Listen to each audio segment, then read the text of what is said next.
Hi, everybody. Welcome to 2ZQ Hot Takes, where we discuss issues both big and small. I am your host, the very handsome Tim Kirk, and today I'll be talking about the evolution of gayborhoods. I think a lot of us associate gayborhoods with fashionable muscle queens in skimpy attire, visiting shops displaying rainbow flags, gay bars, and the subcultural demimonde that has long signified gay neighborhoods, but that has evolved just like the idea of a gayborhood. The entire digital gayborhood is another dimension to contend with altogether, although it quite often overlaps with the brick-and-mortar gayborhood. My personal experience started in the West Village on Christopher Street at Boots and Saddle, which was dark, mysterious, scary, intriguing, and alluring. I was amazed at how comfortable guys were walking with each other, holding hands, making out, and cruising me, which completely unnerved me for the first few times because I was being cruised by more mature, experienced guys, and I was shocked that they actually were interested in doing things to my baby fat. I didn't know what the hell I wanted, but I knew I wanted to be around other guys, especially naked ones. There was also a bathhouse culture, which for the most part is not spoken of as matter-of-factly as it once was, might be a relic of the past, and even though we still have them, they aren't as popular as they were. Funny, because the largest bathhouses in the city were in the East Village, the New York Club, and the New St. Mark's Baths. And the idea of bathhouses being obsolete is odd to me, because if you are single, I always felt it was much safer and much more stimulating to be in the presence of many other guys instead of going to one guy's place and who knows what strangeness to have in store for you once you get inside. And bathhouses had amenities. You could stroll, cruise, shower, get something to eat, drink, read, watch a video, explore, and sample. You also learned how to commune with your gay brethren. Or not. But things change. For me, the idea of gayborhoods, which was incidentally coined in Philadelphia in 1995 for the area known as Center City, are symbolized by the West Village. Even though there was great wealth and a number of gay landmarks in the West Village, much of the one and only Christopher Street has become a dreary husk of its former self, for the time being anyway. Chelsea, which now, anecdotally, seems to be having a renaissance of gay men moving in after all the straight families decided to move in on us during the aughts. I'm seeing a noticeable rise in the amount of handsome young 30-somethings holding hands as they stroll the avenues. Hell's Kitchen, which is now pulsing a tiny little bit less than before, but since it has the most and the most well-known spots, it is still hot. Midtown East, which technically could never really be considered a gayborhood, was always confirmed bachelor's paradise. All the closet cases lived there, and the hustlers flourished. Still do. Think of Brooklyn, Williamsburg, and Queens, by and large Jackson Heights, and by that, Queens bars have prospered and may at one time have been considered a bit more lowbrow, but they are welcoming and quite diverse. Of course, Fire Island, Provincetown, the gayborhood of Philadelphia, Rehoboth Beach, Key West, Fort Lauderdale and Wilton Manors, Boys Town in Chicago, the Castro in San Francisco, and the Gay Village in Montreal. And it seems that my perceptions are just that, perceptions, and they are somewhat antiquated.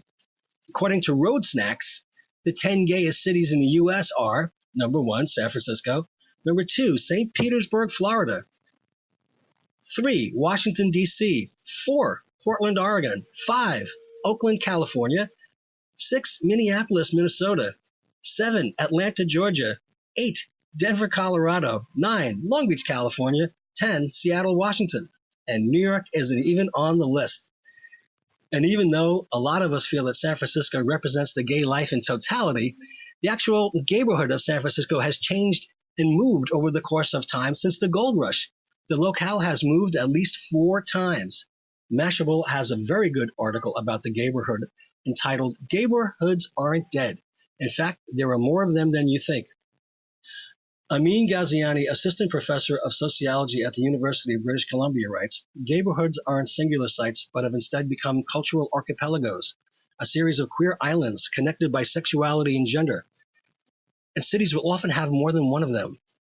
Ghaziani defines Gayborhoods as having 4 defining features. It's a geographical center of LGBTQ people, including queer tourists. It has a high density of LGBTQ residents. It's a commercial center of businesses catering to the queer and trans community. And it's a cultural concentration of power. The Gayborhood is home to large amounts of organizations, businesses, and nonprofits that cater to the LGBTQ individuals.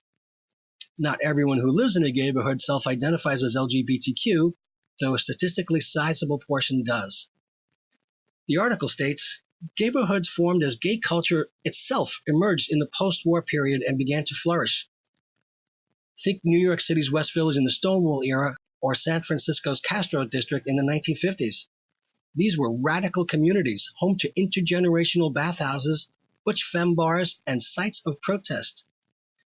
In the early 2000s, critics began to lament the supposed loss of these neighborhoods, citing late-stage gentrification, the global circulation of capital, changes in the flow of migration, liberalizing attitudes towards homosexuality, social acceptance and assimilation, and the normalization of geocoded mobile apps, which have altered how places facilitate social and sexual connections, Ghaziani writes. The critics weren't entirely wrong. Many traditional Gayborhoods have indeed gentrified, and queer people have dispersed to other neighborhoods. But even as they've changed, Gayborhoods have yet to disappear. Actually, they continue to bloom. You just won't see them if you're looking in the same singular places. That's partly because it's a misconception that cities only have one Gayborhood. Historically, some cities have had more than one Gayborhood, but not all of them have made it to the map. And even as queer people disperse from recognized Gayborhoods, they cluster and form new Gayborhoods in areas not traditionally mapped as queer. There are more Gayborhoods than you'll ever find in a travel guide. Ghaziani cites multiple pieces of research to back his claim that Gayborhoods function more like archipelagos than they do singular sites within a city. First, he uses U.S. Census data to examine the geographical distribution of lesbians, noting that census data only captures information from same-sex couples, not individuals. What the data reveals is clear. Lesbian couples do exhibit geographical clustering behavior.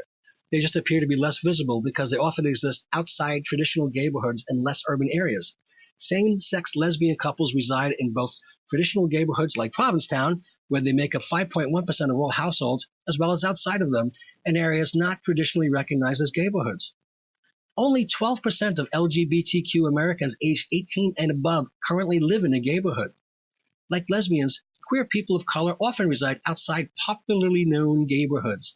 Black same-sex couples, for example, are more likely to live in areas where other black people concentrate than where other specifically LGBTQ people live.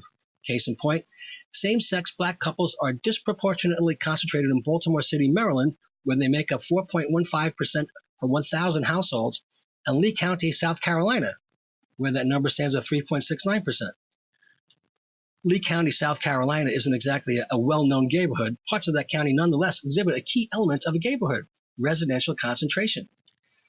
Zip codes associated with traditional Gayborhoods are largely white, Ghaziani writes.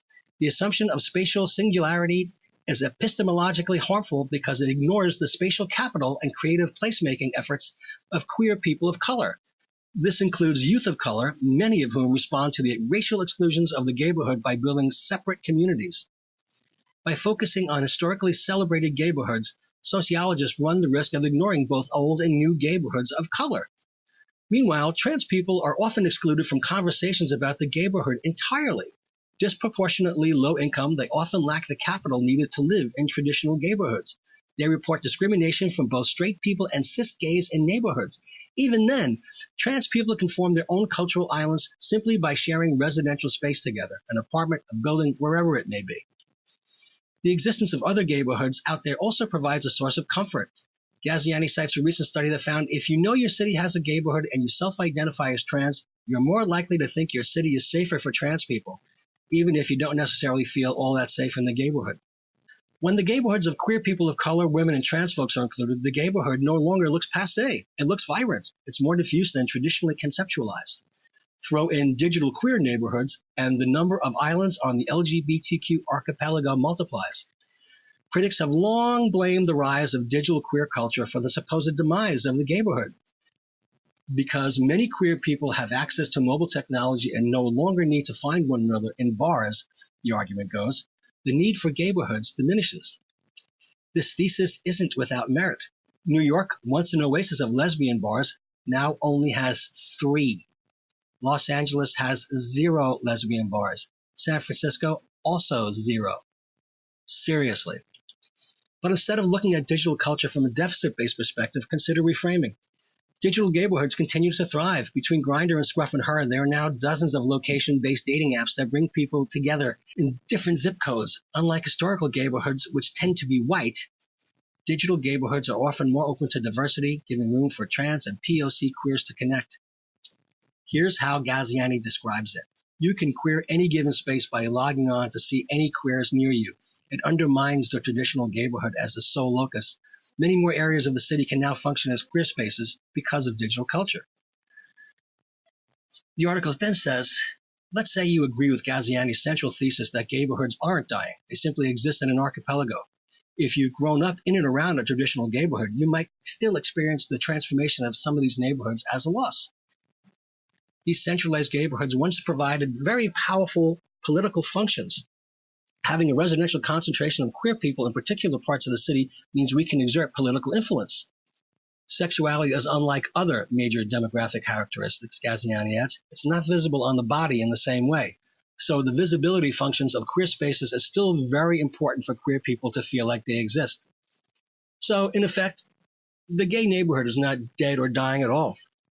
It is evolving the same way culture is. I always use the jukebox at Julius in the West Village as an example of living LGBT history because it has current hits, as well as many of the classic tracks of divas from Liza to Barbara to show tunes, and although it is not trapped in amber, it is definitely rooted in the past. It recently received historical landmark status and draws tourists from around the world. My most recent example is from a visit to Long Island, not too far away from New York City, and while having some pastry at an outdoor cafe with my brother and sister-in-law, I was spotted and cruised by a younger gay man who was waiting for his companion to arrive. My sister-in-law gave me the big nudge and said, see? And I had to acknowledge. Out gay men cruising each other on 7th Street in Garden City was unheard of when I was that fellow's age. And by the way, he was cute and it was flattering. Thanks for listening. See you next time. And as the kiddies say, peace out.